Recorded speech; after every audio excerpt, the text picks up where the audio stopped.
Loading snacks. What's going on, everybody? Your boy Sin here, and it's Valentine's Day month, February. So for those who don't know, for the past few years, I like to celebrate the romantic side of anime. Not just all the action and violence and all the cool stuff we like, but let's get into the romantic side of it, because there are some true gems out there in that universe that deserve to be highlighted. Now, the point of this month is to pick 4 of them and see which one, if we can find some of those gems, or if we should just push to the side and not think about it ever again. So let's just get to it. Let's start with the first one for the month, which is Snow White with the Red Hair. I was already intrigued by this title, so let's get into the first episode. Let's break it down a little bit so you can understand what the story is about. So let's start at the beginning with our main female protagonist, Shirayuki. She lives in a kingdom. It is kind of medieval-based show. She's an herbalist, which means she's a healer. She goes out, tracks down rare plants and all that kind of stuff. She has a shop. And in this kingdom, the prince is looking for a new concubine, Prince Raji. And he sends his attending to go find her because he's gotten word that, hey, there's this pretty girl out there. She's got bright red hair like an apple. So he's like, oh, what? Bet. I want her as my concubine. Go make that happen. So his attendee shows up on the doorstep like, look, the prince wants you as his concubine. I need you to look nice, present yourself well, be there on time, or there's going to be a problem. And he leaves. And she's like, yeah, that is not happening whatsoever. So she decides to leave the kingdom. She packs her stuff. She cuts her ponytail off, leaves it for the prince with a note saying, look, you only care about me because of my hair. Take it. I'm out of here. I don't want nothing to do with this. I don't live here no more. And she goes off. No particular course, no direction. She just leaves the town. And traveling through the woods, she gets tired, of course, passes out up there, empty house, wakes up in the morning and literally has like a run-in with our other male protagonist. Not other male protagonist, but the male protagonist of the story. His name is Zen. Not very physically, yes, run into each other. And while she's kind of healing him, and you know his attendees are standing by because she doesn't know he's a prince just yet, but you can kind of get that from how he looks and all that kind of stuff. But she kind of starts to tell him her story of why she's left, why she's out there by herself. Like, this guy wanted me as a concubine. She doesn't necessarily let it spill that he's a prince, but like, he wants me as a concubine. So he's like, oh, that's just disgusting. That is trifling. I can't believe that.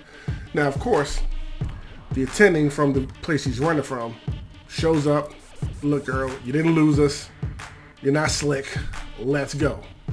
But of course, Zen and his people put dude in his place. Then he learns to find out, oh, wait, this is Prince Raji, the one that's doing this. Okay, I'm gonna handle this. Go sees the prince. Says, look, stay away from her. Keep her name out your mouth, or there's gonna be some smoke. So Raji backs down, and Shirayuki decides, you know what? I like this dude. I'm feeling this cat. I want to go live in his kingdom and help him grow and do what I can as an herbalist, and decides she wants to be a court herbalist and such. And you see their romance grow and kind of blossom from all of that there. So, as I like to do here, with that being said, should you take the time out of your system or your schedule to give this a viewing? Let's think about that for a second. I'm going to put this in since it is a romantic time of the year, I'm going to put this in romance terms. Just not that into you? Or it's not you, it's me? In other words, it's just okay. So let me show you how we get into just the okay part here. Let's just start with the beginning itself. One thing we all love about animes is our intros. You know, being flashy, being bright, being colorful, having a great piece of music that you can get into. Overall, it's literally just okay. Like, it's nothing memorable. It's not going to stick with you after it's all over.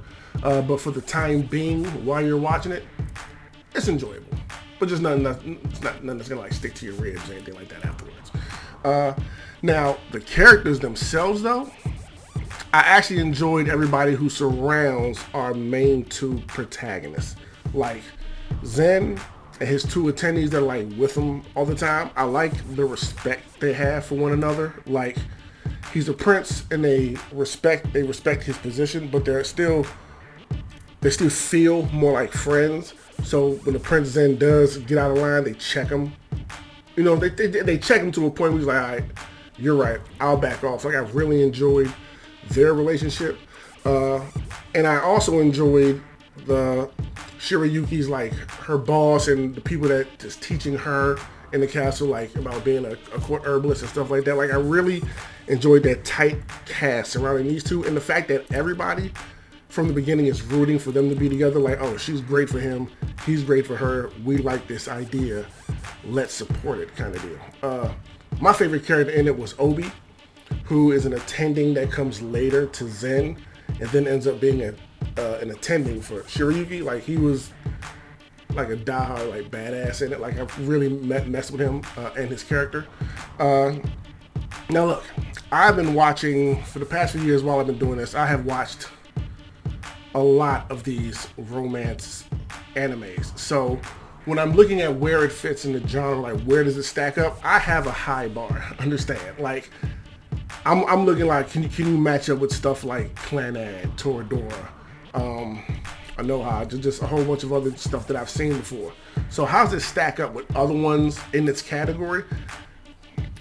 Honestly, it's just okay. Don't get me wrong, like, it's sweet, it's cute, but it wasn't enough to, like, hold my attention. Like, I don't like to pick on stuff being predictable, because it is truly hard to come up with something original, but it is very predictable. And while I don't necessarily mind it being predictable, it was nothing that got me on the edge of my seat. And I think that's why I'm coming to, like, my overall feel of the show. Like, it didn't give me any moments like, oh, or jump on the edge of my seat like, oh no, I see what you did, let's go get him, let's go handle that. You can't, it's nothing. Even when obvious stuff would happen, like, oh, somebody kidnapped her, we gotta get her back. Like, it wasn't the drama level, they didn't turn it up enough for me to sit up and, like, get excited about it. It was like, okay, we handled that, we got her back, all right, cool. But, like, the drama level wasn't high enough for me to get excited and for it to stick out. Like I said, by the time I got to the end of this, I was honestly pretty much almost checked out at this point.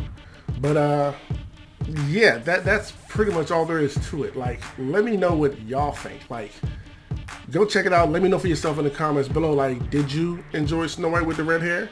And besides the apple reference to her hair, maybe I'm just not familiar on Snow White's story enough. Like, where does the Snow White correlation go with this anime? I would love to know that. Somebody could put that in the comments below. I would really appreciate that. But like I said, I expected more for something with such a cool title like that, and it didn't do it for me. So, but it might be your cup of tea. But it is what it is. So until next week, I'll see y'all later. So let's roll the clip and what we're gonna be looking at next week. Deuces.